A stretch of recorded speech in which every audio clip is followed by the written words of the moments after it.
Unha década de transformación e progreso, así cualificou o presidente da Deputación da Coruña, o socialista Valentín González, os 10 anos de bipartito PSOE-BNG no Executivo Provincial coruñés. González e o vicepresidente Xosé Regueira reivindicaron o profundo cambio político que consideran levaron adiante na Deputación coruñesa. Que tal? Moi boa noite. De seguido damos máis detalles deste balance que coincide co Ecuador do actual mandato. Antes, titulares. Os recortes nos fondos da política agraria común da Unión Europea preocupan a Xunta de Galicia. O Goberno autonómico convocará os axentes do sector primario para presentar unha fronte unida. A Deputación de Pontevedra realizará unha nova escavación no convento de Santa Clara. A Administración Provincial activou a súa contratación destinando máis de 386.000 euros. A praia de Cabío acolleu unha xincana ambiental. Os rapaces tiveron ocasión de aprender sobre a conservación do ecosistema a través de 6 probas.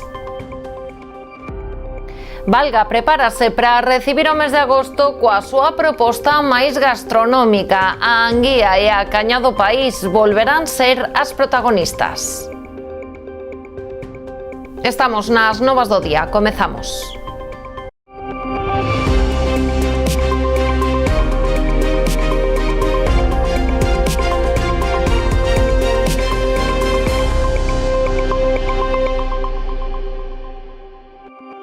O presidente da Deputación da Coruña, Valentín González Formoso, fixo hoxe balance dos 10 anos de goberno de PSOE-BNG á fronte da institución provincial, coincidindo co Ecuador do actual mandato 2023-2027. Xunto ao vicepresidente Xosé Regueira, González Formoso puxo en valor esta etapa, a que cualificou como unha década de transformación e progreso.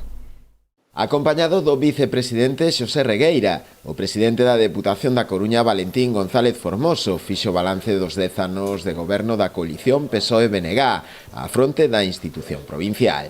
Na súa comparecencia, os dous repasaron algúns dos principais fitos do Executivo Provincial durante a última década, reivindicando o profundo cambio político levado a cabo pola institución, cun modelo de referencia exportable ao resto de Galicia. Somos referencia tamén en estabilidade política, en consenso das políticas que aquí se levan a cabo, e, ao final, é un modelo exportable perfectamente a Galicia. Somos un modelo de estabilidade, somos un goberno con dúas almas con diferentes sensibilidades, unha alma socialista e unha alma nacionalista, pero que saben entenderse. E eu creo, ademais, que nun momento político como o actual, donde é difícil a veces buscar un modelo de convivencia política, aquí fomos capaces de facelo desde o minuto 1 até o día de hoxe. Entre os principais logros acadados, o presidente da Deputación destacou a posta en marcha do Plan Único, que, segundo el, veu a consolidar un modelo xusto e transparente de financiamento municipal, no que os concellos son os que deciden. Un plan de obras e servicios que supón nestes últimos 10 anos pois casi 1.000 millóns de euros de inversión e a creación de 18.000 postos de traballo na provincia da Coruña. Todo e lo demais mediante unha fórmula, que este plan, que lle dá autonomía e liberdade aos concellos para decidir en que queren investir estes cartos que transfire a Deputación. Tamén destacou os plans de emprego e o emprendemento, outro dos eixos de transformación levado a cabo dende a Deputación, a través do Plan de Emprego Local, sen esquecer tampouco a aposta realizada no eido social.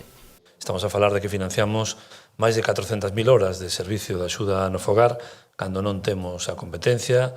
Estamos a falar de que somos sensibles a que nesta provincia fan falta máis de 4.500 prazas de residencias de maiores que están sin cubrir, a pesar da demanda, e a Deputación, sin ter a competencia, quere implantar, a partir do ano que ven, un novo modelo de residencias en 3 localidades da provincia que vaya máis en liña de como nos relacionamos con nosos maiores no ámbito do norte de Europa, que aquí, tal e como se están a desenrolar nas residencias públicas actualmente, non?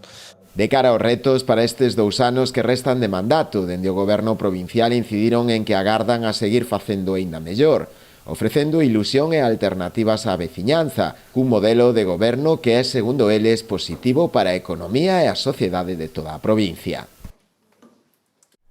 Os recortes nos fondos da política agraria común da Unión Europea preocupan a Xunta de Galicia. Hoxe as conselleiras do Medio Rural e do Mar avaliaron en Pontevedra as medidas anunciadas pola Comisión Europea.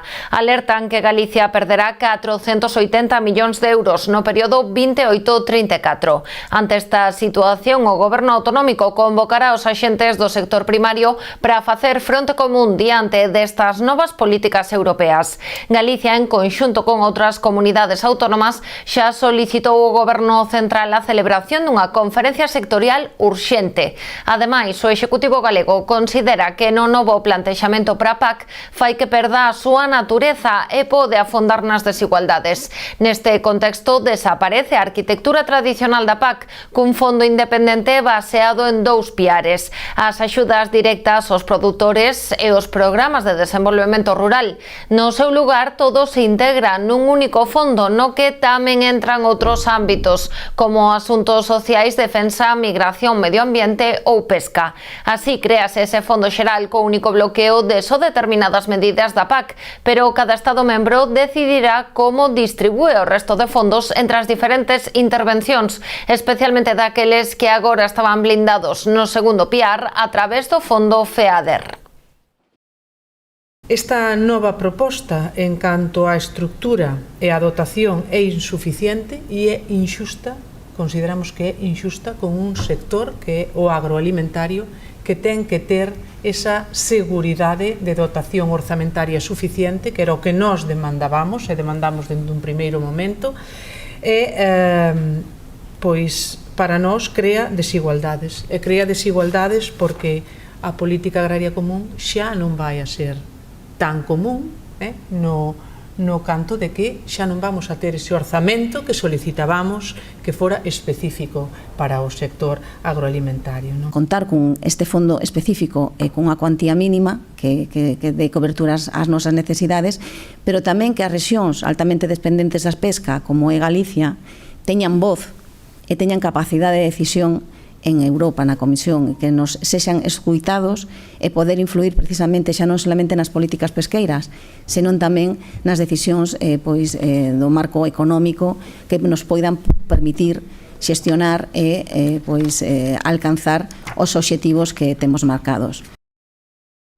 A Xunta de Galicia celebra o ultimato dado pola Comisión Europea ao Goberno de España sobre a concesión da AP9. Dende Bruxelas consideran que a prórroga das concesións das peaxes vulnera as regras da Unión Europea en materia de contratación pública e de concesión de autoestradas, e que a prórroga foi concedida ao DASA ata o 2048 no ano 2000, sen sacar a licitación pública polo Goberno do Popular José María Aznar. De non resolverse no prazo de 2 meses, o asunto podería rematar no Tribunal de Xustiza Europeo. O vemos como unha excelente oportunidade para acometer xa, agora sí, ese rescate. Pola nosa parte xa trasladamos por varias veces esos estudios económicos para solicitar ese rescate.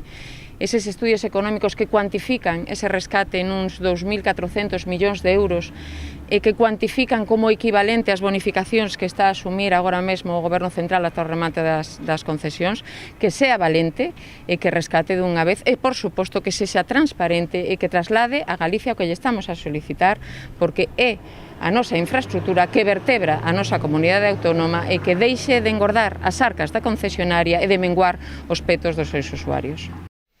A Xunta licita as obras para construir 56 vivendas en Pontevedra, no barrio de Valdecorvos. O prazo para presentar ofertas remata o vindeiro 9 de setembro. O investimento do Goberno autonómico nesta actuación acada os 9,3 millóns de euros.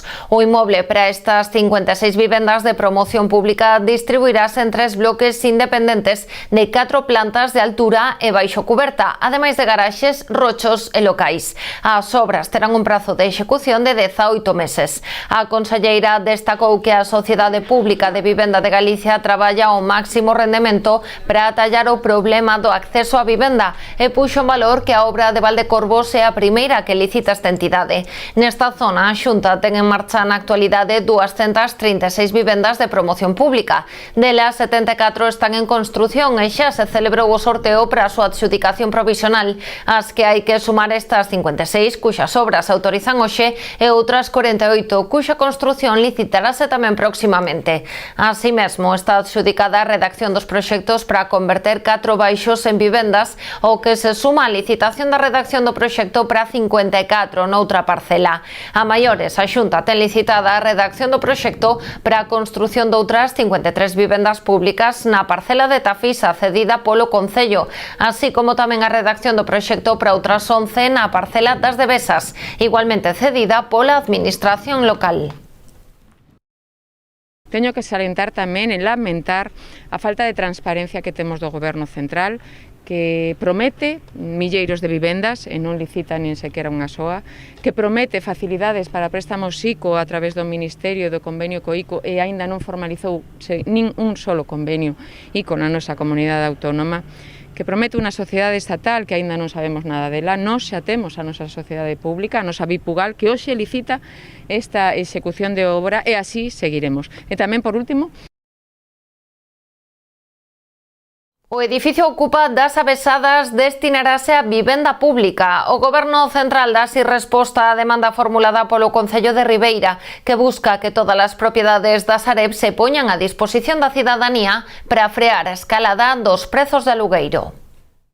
Tras lograr o desafiuzamento do bloque de vivendas ocupadas nas Avesadas que se materializaba a finais do pasado ano, o Concello congratúlase do novo uso que terán os edificios. A Sareb procederá a transferilos ao Estado para habilitar vivendas de alugueiro social. Dende o Concello agardan que a creación de máis vivenda pública contribúa a frear a suba dos prezos dos alugueiros que dificultan a fixación de poboación. O Goberno do Estado pois atendeu esa petición que lle trasladei no seu día como alcalde ao propio delegado do Goberno, pero tamén á ministra de Vivenda.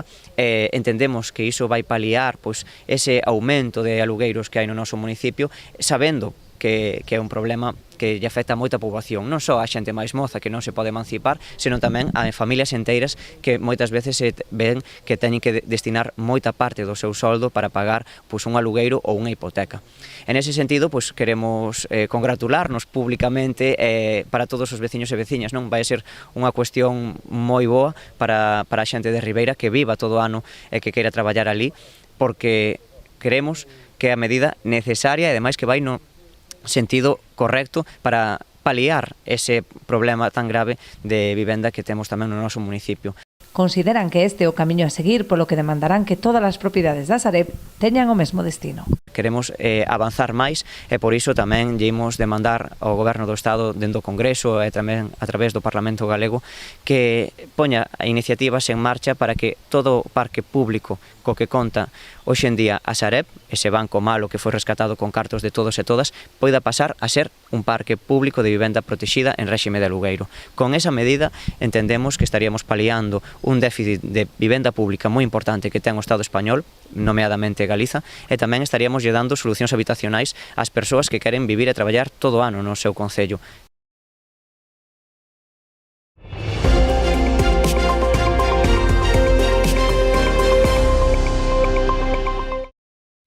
A Xunta de Galicia vende sacar a licitación por preto de 2 millóns de euros o subministro do equipamento tecnolóxico en varios hospitais públicos, entre eles o do Barbanza. O contrato, dividido en 3 lotes, contempla para o Centro Barbanzán unha nova sala de raios X digital robotizada con suspensión de teito e sistema digital de radioloxía portátil. As empresas interesadas teñen de prazo ata 1 de agosto para presentar as súas ofertas e proceder á adxudicación do contrato, que contempla tamén a dotación de equipos de radioloxía e tomoloxía nos hospitais de Cee e Montecelo, en Pontevedra. O Concello de Rianxo vende aprobar en Xunta de Goberno a licenza para o movemento de terras previo á construción da nova planta de manipulación e envasado de peixe promovida por Stoltzy Farm no Parque Empresarial T.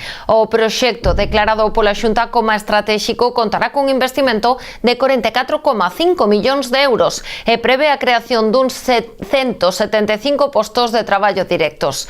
A nova fábrica permitirálle a firma aumentar a súa capacidade de procesado e envasado, centrada na planta de Lira, así como a automatización do procesamento de rodaballo e linguado. Continúa o desencontro sindical pola convocatoria de folga en Aludec. Nun comunicado enviado aos medios de comunicación, Comisións Obreiras e UGT desmárcanse da postura da CIGA, que aseguran representa unha minoría dos traballadores da empresa. Só 7 dos 33 representantes son do Sindicato Nacionalista. Dende Comisións Obreiras e UGT acusan a CIGA de basear en mentiras e invencións o conflito e as convocatorias de folga. Tamén a información que trasladan nas asembleas e sobre o seguimento que están a ter as xornadas de paro, que cualifican como mínimo e irrisorio. Consideran que se arrastrou o cadro de persoal a unha folga sen xustificación, co propósito de sacar beneficios políticos e sindicais. As dúas plataformas aseguran que se están a dar avances nas reunións da mesa negociadora e acusan a CIGA de alentar os momentos de tensión que se produciron nas xornadas de folga contra as persoas que non secundan o paro. E un apunte antes da publicidade, a de onte foi unha xornada tráxica nos concellos de Caldas e Catoira. A última hora da tarde aparecía na lagoa de Pedras Miúdas, no municipio catoirense, o cadáver dun mozo caldense de 14 anos que caera pola tarde. Foi localizado por un mergullador dos grupos especiais de actividades subacuáticas da Garda Civil que estaba a participar no dispositivo de busca. Ao redor das 7 da tarde, o rapaz, que estaba na zona con varios familiares, lanzouse á auga dende unha das pedras e non volveu sair dela. Despois dun primeiro intento do seu irmán por localizalo, formouse un dispositivo de busca no que participaron emerxencias de Catoira, bombeiros do Salnés do Parque de Vilagarcía e axentes da Garda Civil. O cadáver foi rescatado ao redor das 9 da noite. Nesta lagoa de Pedras Miúdas está prohibido o baño. Facemos unha pausa para a publicidade e voltamos de contado.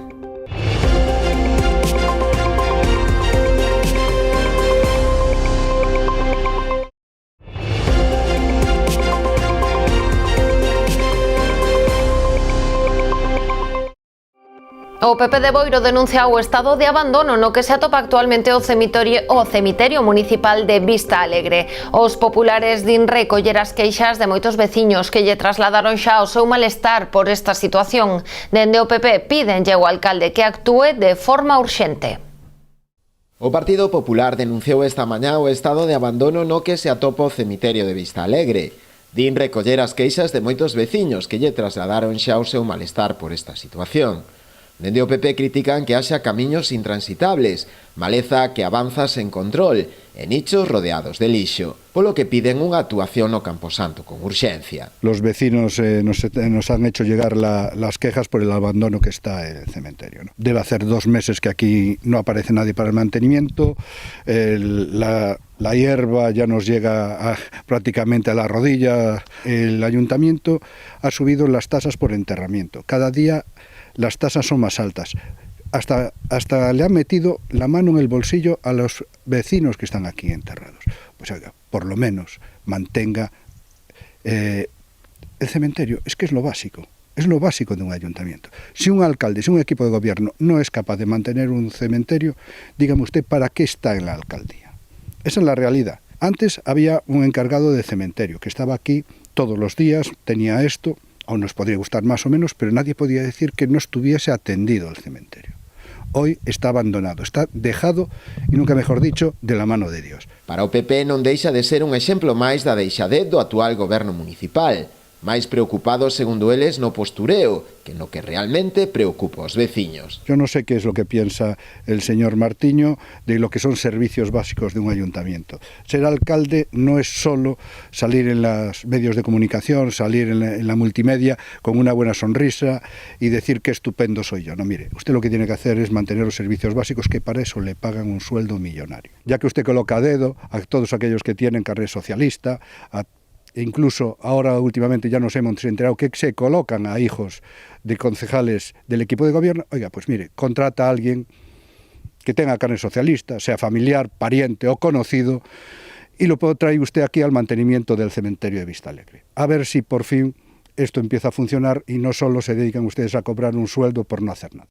A Deputación de Pontevedra realizará unha nova escavación no convento de Santa Clara. A Administración Provincial activou a contratación do servizo dotado con máis de 386.000 euros. O proxecto executarase en 3 fases. Unha primeira na que a empresa que resulta adxudicataria deberá remitir o proxecto en 15 días dende a data de formalización do contrato, unha segunda na que se executarán os traballos arqueolóxicos e unha terceira para a redacción dos informes e as memorias de actuación.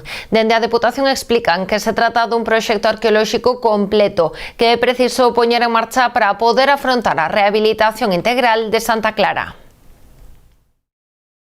Xa digo, nós aquí seguimos a traballar sen descanso para que a rehabilitación integral de Santa Clara pois sexa unha realidade canto antes e que se convirta nun lugar para desfrute do conxunto da cidadanía da cidade de Pontevedra e tamén da provincia, porque Santa Clara, a súa rehabilitación é un proxecto estratégico e clave para o conxunto da provincia de Pontevedra.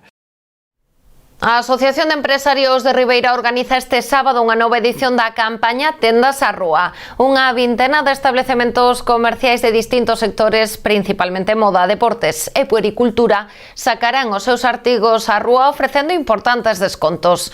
Os postos instalaránse na Praza do Concello entre as 11 da mañá e as 3 da tarde, aproveitando a gran afluencia de visitantes a Ribeira durante esta fin de semana cando se celebra o encontro de embarcacións tradicionais e a Festa da Adorna. A campaña está cofinanciada pola Deputación da Coruña e a súa celebración está condicionada ás condicións meteorolóxicas.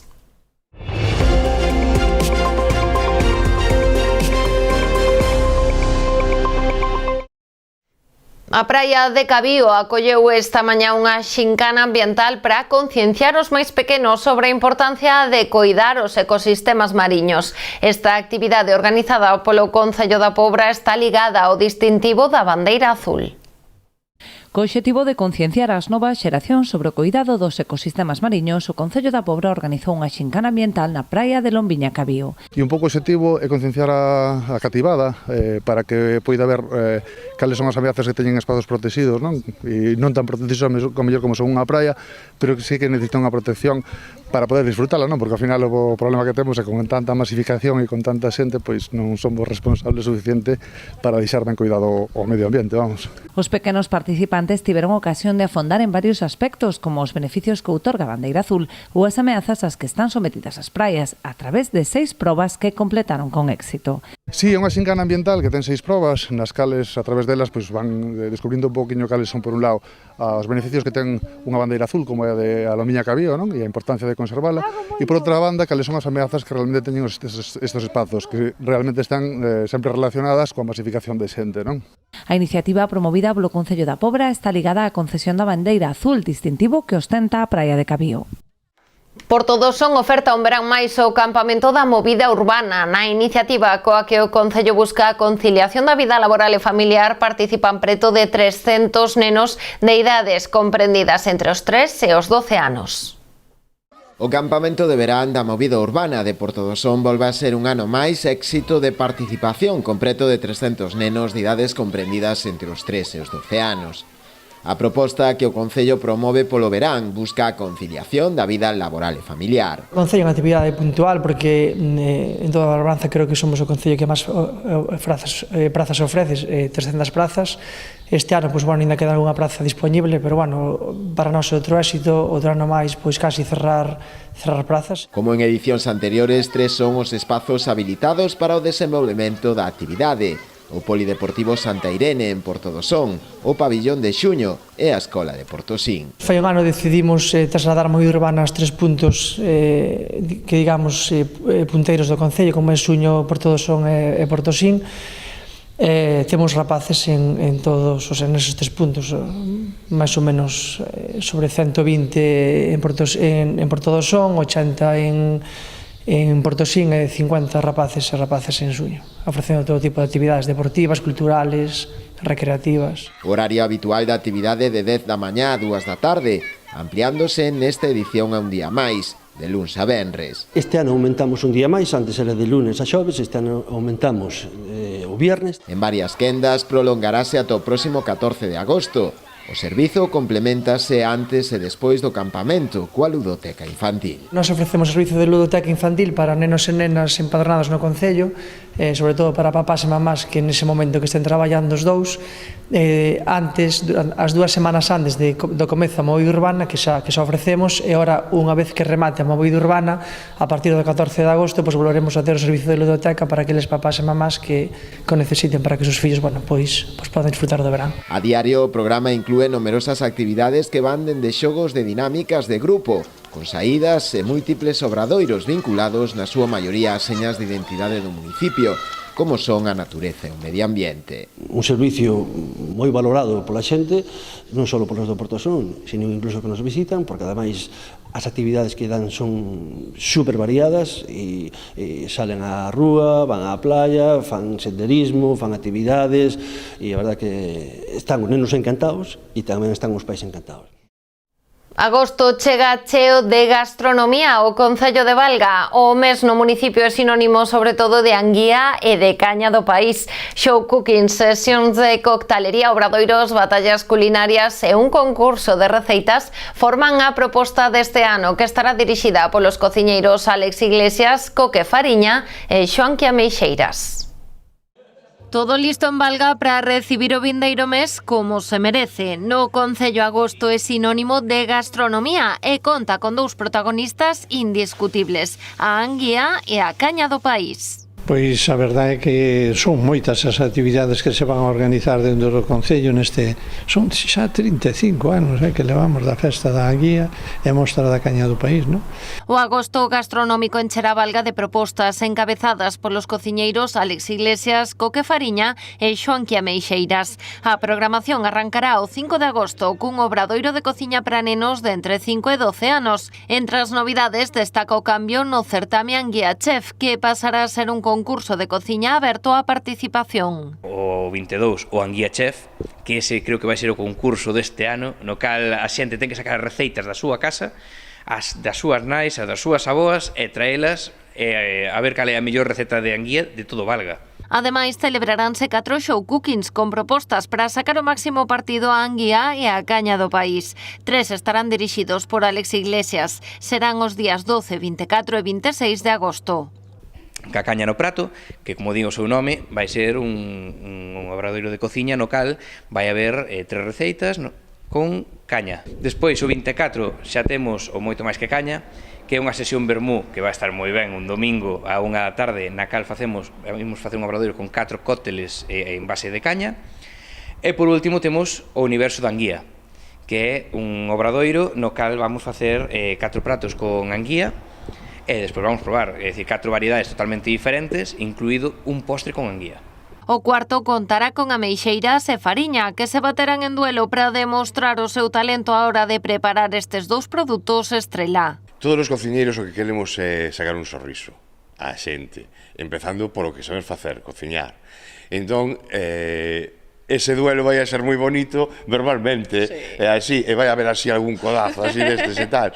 Pero despois na cociña cada un de nós vai a sacar o mellor. Claro, queremos que a xente disfrute e para eso temos que disfrutarnos. Claro, e o pasamos ben, sí. E bueno, vamos facer prato con anguía, un cada un e un con caña e bueno, a ver que sae de aí. Todas as actividades do agosto gastronómico son gratuitas, pero teñen un carácter solidario. Os inscritos deberán aportar 1 kilo de alimentos non perecedoiros que distribuirá servizos sociais entre as familias en recursos. E as cociñas xa están a pleno rendemento na festa da Vieira de Cambados. A cita arrancou unha noite de onte e ata o domingo a organización agarda vender ao redor de 16.000 unidades deste bivalvo. Declarada Festa de Interese Turístico Galego dende 2013, nesta 21ª edición da cita ofrecerase a Vieira preparada en 4 receitas diferentes e a 5 e 6 euros a ración. Hai empanada de Vieira ao forno con arroz meloso ou crocante con crema de cabaza especiada. A degustación animase con show cookings diarios e actuacións musicais, tanto con concertos nocturnos como sesión vermú. E coa festa da Vieira de Cambados despedimos o informativo deste venres 18 de xullo. A actualidade volve a Canal Rías Baixas o luns a partir das 9:30 da noite. Que pasen unha feliz fin de semana.